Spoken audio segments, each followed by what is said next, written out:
Hi viewers, welcome to the Pariruchi channel. ಇವತ್ತು ಏನು recipe ಅಂತ ಅಂದರೆ ಆಮಟೆಕಾಯಿ ಉಪ್ಪಿನಕಾಯಿ. ಸರಿ, ಆಮಟೆಕಾಯಿ ಉಪ್ಪಿನಕಾಯಿನ ಹೇಗೆ ಮಾಡೋದಂತ ನೋಡೋಣ ಬನ್ನಿ. ಮೊದಲಿಗೆ ಆಮಟೆಕಾಯಿನ ತೊಗೊಂಬಿಟ್ಟು ಅದನ್ನು ತೊಳೆದು ಈ ಥರ ಉದ್ದುದ್ದಗೆ ಹೆಚ್ಕೋಬೇಕಾಗುತ್ತೆ. ಒಂದು ಆಮಟೆಕಾಯಿನಲ್ಲಿ 4 ಪೀಸನ್ನು ಮಾಡ್ಕೋಬೇಕು.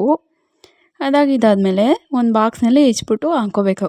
ಈ ಥರ ಎಲ್ಲ ಆಮಟೆಕಾಯಿನ ಹಾಕ್ಕೊಂಡಿದ್ದಾದಮೇಲೆ ಅದಕ್ಕೆ ಉಪ್ಪನ್ನು ಹಾಕ್ಕೋಬೇಕು. ನಿಮಗೆ ರುಚಿಗೆ ತಕ್ಕಂಗೆ ನೋಡಿ ಉಪ್ಪನ್ನು ಹಾಕ್ಕೊಳ್ಳಿ.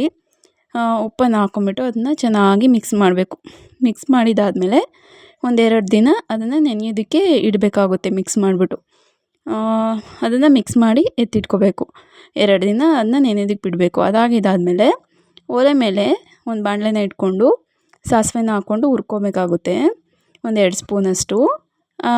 ಇದಾದಮೇಲೆ ಅದಕ್ಕೆ ಖಾರದ ಪುಡಿ, ಬೆಳ್ಳುಳ್ಳಿ, ಅರಶಿನ, ಹಾಗೆ ಜೀರಿಗೆ ಪೌಡರು, ಮೆಂತ್ಯ ಪೌಡರು ಇದೆಲ್ಲ ಬೇಕಾಗುತ್ತೆ.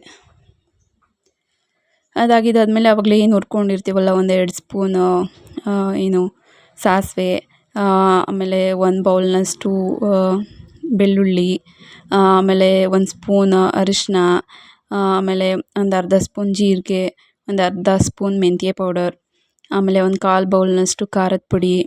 ಖಾರದ ಪುಡಿನ ನಿಮಗೆ ಖಾರ ಎಷ್ಟು ಇಷ್ಟ ಆಗುತ್ತೆ ನೋಡಿ ಹಾಕ್ಕೊಳ್ಳಿ. ಅದನ್ನೆಲ್ಲ ಹಾಕಿ ರುಬ್ಕೊಬೇಕಾಗುತ್ತೆ.